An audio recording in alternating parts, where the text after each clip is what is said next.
আজকে তোমার কপালে ঘরের খাবার জোটেনি, কেন জোটেনি? পাপ্পু আজ লটারি পেয়েছে, আজ লটারিতে 250 টাকা পেয়েছে, তো ওই জন্য।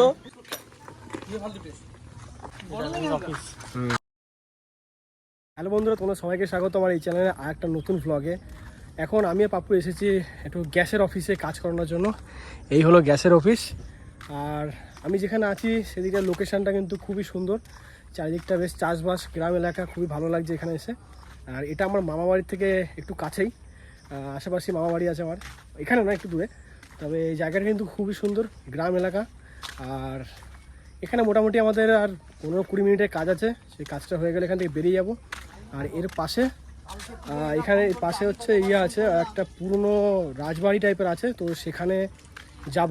ঠিক আছে, এই সামনেই এই দিকটা দেখতে পাচ্ছ, এদিকে লোকেশনটা কত সুন্দর। আর এইদিকে দেখো সব চাষ, ধান চাষ হচ্ছে এদিকে, ওই মাথা পর্যন্ত, ওই দিকে পর্যন্ত পুরো ধান চাষ। এই দেখো লোকজন ধান লাগাচ্ছে। আর এইদিকে নতুন নতুন সবে ধানগুলো সবে পুঁতেছে। এখানে দেখো কত কত ধান পোতা আছে, সবে লাগিয়েছে ধান গাছগুলো। আর এখানে কচু গাছ দেখো ভর্তি। কি দেখি ওটা কি আছে? ওই মালটা না, কত নিল ওটা? আরে ওইটা একবার জিজ্ঞেস কর না, কত ধরা ধরা ধরা ধরা ধরা ধরা ধরা।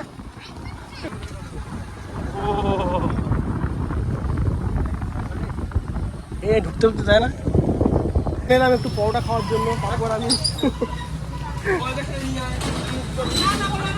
তুই খাবি তো না খাবি না? বস বস বস বস বস, ওইখানে বসে নিশ্চয়ই খাবো। খা খা খা, তুই আর কি মনে রাখবি, খেয়ে দেখ কেমন। বাপুকে তো পরোটা দিয়ে গেছে, আমার কেমন দেয়নি, আমার কেমন রেডি হচ্ছে, এখন ফোনে বিজি। আর খাবে আগে যাবো, দেখি যাওয়ার সময়। তো এই আমারটা চলে এসছে এখন, চলো এখন খেয়ে নিই। অনেক বছর ধরে আছে, অনেক বছর ধরে। আমারই বয়স যখন তোমার 12-13, তখন থেকে আমি দেখি। এখন কেমন আছে দেখি জানি না, আগে ছিল লোহার হয়েছে।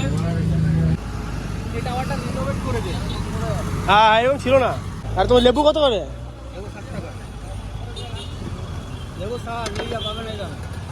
না লেবু লাগবে না, গরমে তোকে বেশি কালো লাগছে আরো, এই জন্য।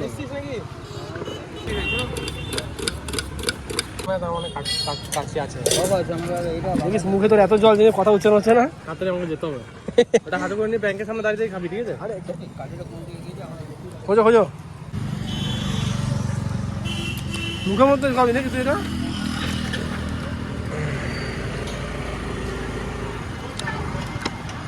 কাঁচা লঙ্কাটা দিলে না আর একটু ভালো, কোনো কথা চাটনি আর কি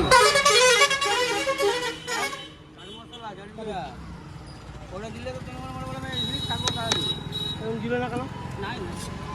এটা দিল না। আজকে বিএসএনএল সিম নিলাম, তোমরা যদি নিতে যাও এখানে কাকার কাছে চলে আসবে। ওর পাপ্পু নিচে, পাপ্পু ওর অনেকগুলো করে সিম লাগে, একটা তো হয় না, অনেকগুলো করে লাগে।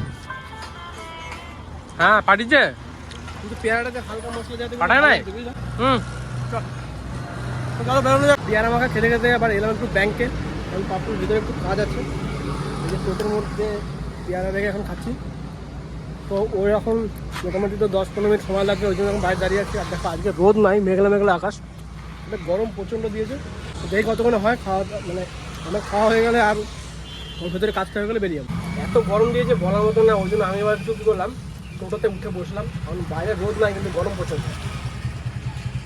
এই যে আমরা এখন রেলগেটে দাঁড়িয়ে আছি, আপু এখন আমাদের রেলগেটে খুব জ্যাম।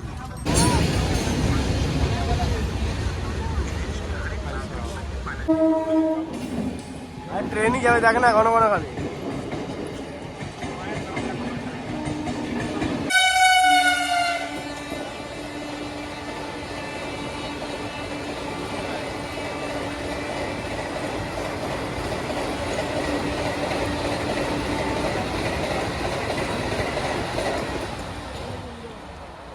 বন্দে ভারত, ও 10 টাকাওয়ালা একটা নিলে হতো না, 5 টাকাওয়ালা দুটো না নিয়ে? 10 টাকাওয়ালা কই নাই, থাক থাক, ছেঁড়া হয়ে গেছে, আর আর পাল্টাতে হবে না। কোনটা সবুজটা? হ্যাঁ ওই থাক, বাদ দে। নীলটা, নীলটা, এই যে নীল, ওই যে টাকাটা রাখো, হয়ে গেছে। ডিগিতে ঢুকবে ওটা? ওই পাশে আর একটা ডিগি লাগা, তাহলে বেশ টুরিং বাইকের মতন দেখাবে। একটা অ্যান্টেনা লাগিয়ে নিবি এখানে একটা। তুই যে খাওয়াচ্ছিস আজকে কি হবে বলতো? চপ, সিঙ্গাড়া থোড়ি খাওয়াচ্ছি আমরা আবার তোমার পাপ্পু আজ লটারি পেয়েছে। আজ লটারিতে 250 টাকা পেয়েছে, তো ওই জন্য 250 টাকা বেঁধেছে লটারিতে, ডিয়ার লটারিতে 250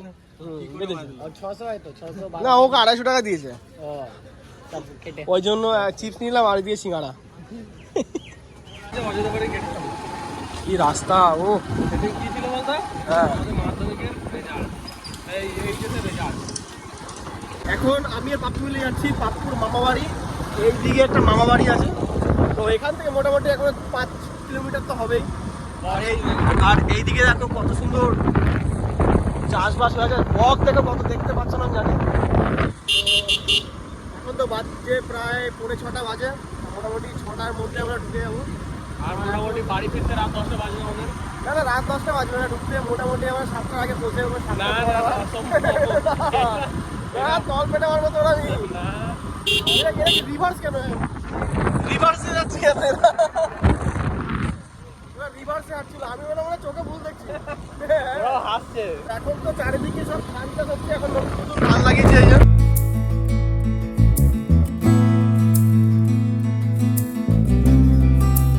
এখন এসেছি একটু কীর্তন বাড়িতে, তো দেখতে পাচ্ছ পেছনে এখানে কীর্তন হচ্ছে। আর আমি আর কাকি এসেছি, আমি তো থাকবো না, আমি চলে যাবো, শুধু কাকিকে নামিয়ে দিয়ে গেলাম এখানে। আর এই জিনিসগুলো দেখো কত সুন্দর, দেওয়ালে কত সুন্দর সুন্দর ছবি এঁকে রেখেছে। এখানে এই বাড়ির দেওয়ালটাতে তো কত সুন্দর সুন্দর ছবি আঁকা আছে। তো এরকম যত আদিবাসী পাড়া আছে, মানে ওরা ওদের বাড়িকে সাজিয়ে রাখতে খুব ভালোবাসে এরকমভাবে। বাইরের দেওয়ালগুলো এরকম রং দিয়ে ছবি এঁকে এঁকে রাখে, তো দেখতে কিন্তু খুবই সুন্দর লাগে। ঠিক আছে, আমাদের এই পাড়াটা আমাদের বাড়ি থেকে বেশি দূর না, সামনেই। তো ওই বাড়িতে এখানে আর কি কীর্তন হচ্ছে, আর আমি ভেতরে গেলাম না, আমার তাড়াহুড়ো আছে। এটা একটা আদিবাসী বাড়িতে আর কি কীর্তনটা হচ্ছে, দেখেও সত্যি খুব ভালো লাগছে। তো যাই হোক, কাকিকে তো নামিয়ে দিয়েছি, এবার আমি বাড়ি যাবো, আর বাড়িতে আমার কিছু কাজও আছে। তো চলো এখন ঘরে যাওয়া যাক। আজকে তোমার কপালে ঘরের খাবার জোটেনি। কেন জোটেনি? দুপুরবেলাতে আমি মাংস আনতে গেছিলাম, মাংস এনে দিলাম ঘরে, আজকে মাংস হয়েছে, তারপরও মানে খাওয়া জুটলো না। কারণ তার জন্য কিছু ভালো একটা কারণ আছে, সেটা হলো যে আমার একজন পরিচিত বাড়ি আছে, তার বাড়িতে আজকে বিরিয়ানি বানিয়েছিল, তার জন্য দুপুরবেলাতে তার বাড়িতে ইনভাইট ছিল। তো সেখানে গেছিলাম খাওয়া দাওয়া করার জন্য। তো খাওয়া দাওয়া করে চলে এসেছি কিছুক্ষণ আগে। আর তার মধ্যে বিকেলবেলাতে ওয়েদার খারাপ দেখাচ্ছি, দাঁড়াও দেখো, ওয়েদার খারাপ হয়ে গেছে, এর মধ্যে বৃষ্টি পড়ছে দেখতে পাচ্ছ। ঠিক আছে, তো এই প্রতিদিনের এই গল্প, বৃষ্টি প্রতিদিন হচ্ছে। এখন কি করা যাবে, ভাবলাম তো এসে একটু মাঠের দিকে যাব, তো মাঠের দিকে যাওয়া হবে না। মাই ভিজে ভিজে বাইরে বাসন ধুচ্ছে, ঘরে তো এখন কেউ নেই, আমি আর মাই আছে শুধুমাত্র। আর সারাদিন তো অনেক দিন মানে এদিক ওদিকে যাওয়া হয় না, তো আজকে অনেক দিন পর আর এদিক ওদিক যাওয়া হলো না। অনেকগুলো কাজ ছিল, আমাদের বাজারের দিকে অনেক কাজ ছিল, পাপ্পুর অনেকগুলো কাজ ছিল, আমার কাজ ছিল ব্যাংকে, সব কিছু তোমরা দেখলে। তারপরে আজকে কিন্তু রোদ ওঠেনি, মেঘলা মেঘলা আকাশ, কিন্তু গরম, প্রচণ্ড গরম ছিল আজকে, বলার মতন না। এখন দেখো আমি কন্টিনিউ ঘেমে যাচ্ছি, ঠিক আছে, কন্টিনিউ বসে ঘেমে যাচ্ছি। বৃষ্টি হচ্ছে বাইরে, কিন্তু তারপরেও গরম কমছে না, এ হচ্ছে এক প্রবলেম। তো যাই হোক, এই ভিডিওটা এখানে শেষ করছি। ভিডিওটা তোমাদের কেমন লেগেছে অবশ্যই কিন্তু কমেন্ট করে জানাবে আমাকে। যদি ভিডিওটা ভালো লেগে থাকে ভিডিওটাকে অবশ্যই লাইক করবে, চ্যানেলে যারা নতুন আছে অবশ্যই কিন্তু চ্যানেলটাকে সাবস্ক্রাইব করে নাও। তোমরা ভিডিও দেখছো, তবে ভিডিওটাকে মানে শেয়ার করছো না, বন্ধুদের মধ্যে শেয়ার করো ভিডিওগুলোকে। আর চ্যানেলে যারা নতুন ভিডিওগুলো দেখছো অবশ্যই কিন্তু চ্যানেলটাকে সাবস্ক্রাইব করো, ঠিক আছে, তবে তো চ্যানেলটা গ্রো হয়। দেখো, একটা ইউটিউব চ্যানেলকে তোমরা যারা ভিউয়ার আছো, যারা দেখছো, তারা যদি ভিডিওটাকে বা চ্যানেলটাকে যদি সাপোর্ট না করো, ভালো না বাসো, তাহলে একটা চ্যানেল কখনোই গ্রো হতে পারে। তুমি যত বড় বড় ইউটিউবারের তুমি চ্যানেল দেখে নাও না কেন, তোমরা তাদেরকে কিন্তু সব মানে যত বড় বড় নাম নিচ্ছি না, যত বড় বড় ইউটিউবার আছে তাদেরকে কিন্তু পাবলিকে তাদেরকে ভালোবেসেছে, সাপোর্ট করেছে। তাদেরও তো একটা স্টার্টিং পয়েন্ট ছিল, তারা তো হুট করে আর ইউটিউবের মধ্যে এসেই তাদের 4 মিলিয়ন 5 মিলিয়ন 30 মিলিয়ন সাবস্ক্রাইবার তো হয়ে যায়নি। তাদের ওই একটা সাবস্ক্রাইবার থেকে তাদের চ্যানেলটা গ্রো হয়েছিল। আমার চ্যানেলটাও তো সেরকম, যদিও আমি যখন চ্যানেল শুরু করেছিলাম তারপরে কিছু কারণের জন্য আমার চ্যানেলটা বন্ধ করে রেখেছিলাম, তারপরে ভিডিও করেছি। তোমরা যারা আমার সাবস্ক্রাইবার অলরেডি আছো, ঠিক আছে, তাদের কাছে তো অসংখ্য আমি মানে অসংখ্যভাবে তাদের কাছে আমি থ্যাংক ইউ চাইবো, যে হ্যাঁ অনেক ধন্যবাদ তোমাদেরকে, তোমরা আমাকে অনেক সাপোর্ট করো। তো কিন্তু যারা দেখছো তারপরেও সাপোর্ট করছো না, অবশ্যই সাপোর্ট করি, কারণ একটা চ্যানেলকে সাপোর্ট ছাড়া চ্যানেলটা কিচ্ছু নাই। যতই বড় বড় মানুষ হোক না কেন, তারা যতই নিজের চ্যানেল খুলে নিক না কেন, তারা কিন্তু তাদেরকে কিন্তু কেউ যদি সাপোর্ট না করে, তারা কিচ্ছু নেই, এইটুকু পর্যন্ত কিছু না। তো অবশ্যই কিন্তু চ্যানেলটাকে সাপোর্ট করো। তো যারা ভিডিওটা দেখছো অবশ্যই কিন্তু চ্যানেলটাকে সাবস্ক্রাইব করে নিও, ঠিক আছে? তো চলো, তোমার সাথে দেখা হচ্ছে নেক্সট ভিডিওতে। তোমরা সুস্থ থেকো, ভালো থেকো, আর এখন মতন বাই।